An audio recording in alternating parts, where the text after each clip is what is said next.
ماریو کوینتانا میگه زمانتون رو برای دنبال کردن پروانه ها به هدر ندید.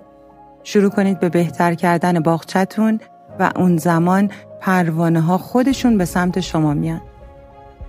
اگه دنبال یک کسب و کار پولساز هستید، باید اول این نکته رو درک کنید که کسب و کار فقط بخش فروش نیست. یک کسب و کار برای جلب مشتری و فروش بیشتر روی خیلی از بخش‌ها باید کار کنه، از جمله بخش طلایی استخدام آدم‌ها.